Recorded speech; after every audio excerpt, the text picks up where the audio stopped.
Hello everyone, welcome once again in my YouTube channel in AK career academy. तो देखिए, अभी हम लोग क्लास 9th के हिस्ट्री को पढ़ रहे हैं, जिसमें आपको 7वां चैप्टर पढ़ाया जा रहा है और ये है शांति के प्रयास यानी पीस एफर्ट्स। और इसमें अभी हम लोग राष्ट्रसंघ के बारे में पढ़ रहे हैं। राष्ट्रसंघ एक इंटरनेशनल ऑर्गेनाइजेशन था जिसकी स्थापना प्रथम विश्व युद्ध के बाद 1920 ईस्वी में किया गया था। और इसमें पिछले वीडियोज में हम लोग राष्ट्रसंघ कैसी संस्था, इसका स्थापना कब और कैसे हुआ, फिर इसके प्रमुख अंगों की चर्चा कर चुके हैं। और आज के क्लास में हम देखेंगे राष्ट्रसंघ किन किन कार्यों में सफल रहा और किन किन कार्यों में असफल रहा। तो देखिए, राष्ट्रसंघ की स्थापना जो है ये किया गया था अंतर्राष्ट्रीय शांति व्यवस्था स्थापित करने के लिए तथा अलग अलग देशों के पारस्परिक सहयोग, मतलब कोऑपरेशन, जो क्या कहते हैं, सहकारिता की भावना एक दूसरे के साथ बनी रहे, इस उद्देश्य से राष्ट्रसंघ की स्थापना किया गया था। और राष्ट्रसंघ कुछ हद तक सफल भी रहा। आपको बता दें कि अपनी छोटी सी अवधि, लगभग 10 से 15 वर्ष की अपनी इस छोटी अवधि में, छोटी कार्यकाल में राष्ट्रसंघ ने बहुत सारे छोटे मोटे झगड़ों को भी सुलझाया। लगभग 40 अंतर्राष्ट्रीय विवादों को सुलझाने में राष्ट्रसंघ सफल रहा। यही नहीं, केवल राजनीतिक विवाद ही नहीं बल्कि बहुत से आर्थिक और सामाजिक कुरीतियों का भी अंतर्राष्ट्रीय संघ के द्वारा किया गया। लेकिन आगे चलकर राष्ट्रसंघ कुछ कारणों के चलते असफल रहा और इसकी असफलताओं के बारे में भी अब हम आज के क्लास में डिस्कस करेंगे।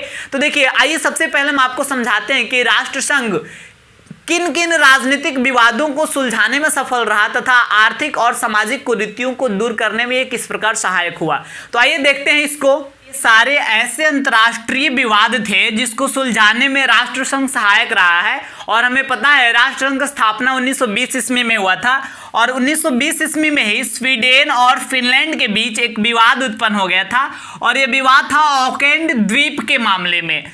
और इस विवाद को जो है राष्ट्रसंघ के द्वारा सुलझा दिया गया और इन दोनों देशों के बीच झगड़ा उत्पन्न होने से बचाया गया।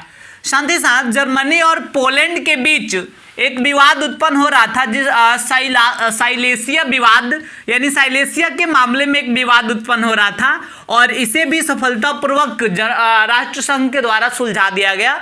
साथ ही साथ पोलैंड और लिथुआनिया के बीच, देखिए जो विल्ना है ये लिथुआनिया की राजधानी है और फिर इस जगह को लेकर पोलैंड और लिथुआनिया में विवाद चल रहा था और इसे भी राष्ट्रसंघ के द्वारा सफलतापूर्वक सुलझा दिया गया। यूनान और बुल्गारिया के बीच बाल्कन क्षेत्र का विवाद चल रहा था और इसे भी राष्ट्रसंघ के द्वारा सुलझाने का प्रयास किया गया। और 1931 ईस्वी की बात है, जापान ने चीन का एक प्रमुख क्षेत्र था जिसका नाम था मंचूरिया और चीन के मंचूरिया नामक क्षेत्र पे हमला कर दिया और इस मंचूरिया हमला का जो विवाद था इसको भी कुछ हद तक सुलझाने में सहायक राष्ट्रसंघ भी रहा।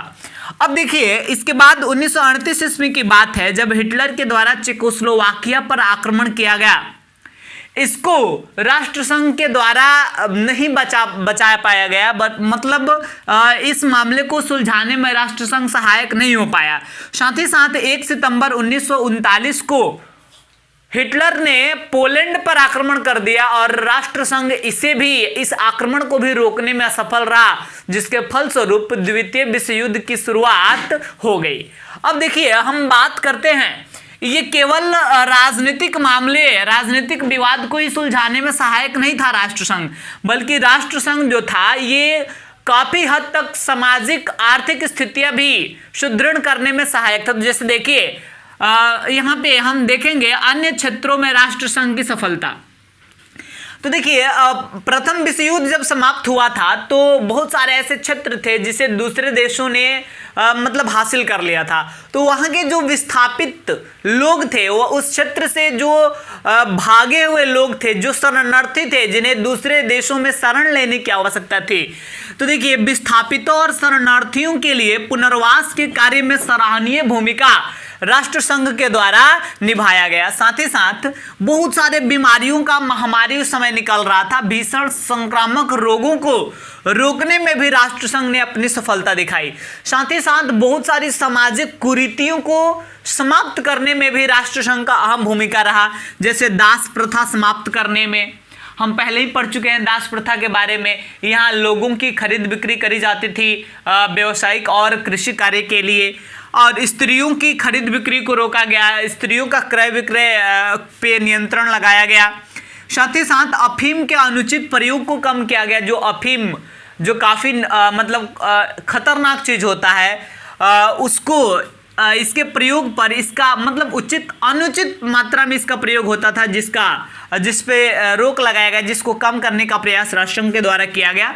साथ ही साथ अल्पसंख्यकों की रक्षा का भी जिम्मेदारी राष्ट्र संघ ने लिया कि जो अल्पसंख्यक हैं बहुसंख्यकों के द्वारा उन पर अत्याचार नहीं हो, तो अल्पसंख्यकों की रक्षा भी करा गया। साथ ही साथ मजदूरों की वैतनिक सुविधाएं, मतलब जो मजदूर थे, मजदूर वर्ग के लोग, उनको वैतनिक सुविधाएं, उनकी वेतन में वृद्धि किया गया। उन्हें तरह तरह की फैसिलिटी दी गई और उनके काम के घंटा, जैसे होता क्या था कि उद्योगपति जो पूंजीपति हुआ करते थे मजदूरों से लंबे समय तक 12 घंटा 16 घंटा 18 घंटे तक काम करा लेते थे, लेकिन मतलब राष्ट्र संघ के द्वारा मजदूरों के काम की घंटा भी निर्धारित किया गया जो काफ़ी कम था, और मतलब इनको वेतन भी बढ़िया और बढ़िया फैसिलिटी भी दिया गया।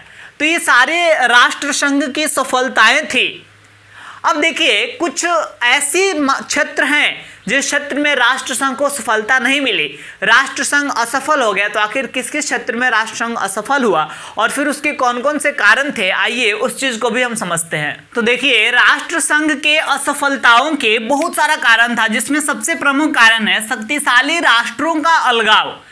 कोई भी मतलब उस समय जो राष्ट्र संघ की स्थिति थी वो सफल तभी हो सकता था जब सभी शक्तिशाली राष्ट्रों का समर्थन इसे प्राप्त हो। और हमें पता है कि जब इसकी स्थापना किया गया था उस समय विश्व का सबसे महाशक्ति था यूएसए, यानी यूनाइटेड स्टेट्स ऑफ अमेरिका।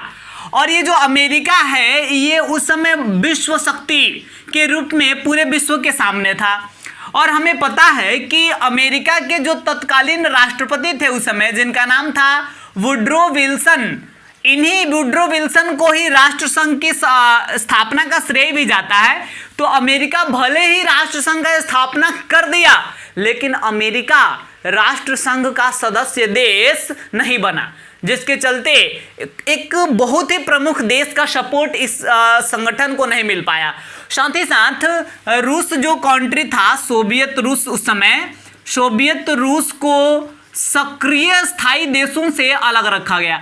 रूस जो है मतलब इसका देश था इसका सदस्य देश था, लेकिन इसे सक्रिय सदस्य देशों में शामिल नहीं किया गया था, जिसके चलते मतलब राष्ट्र संघ को कुछ हद तक असफलता मिली।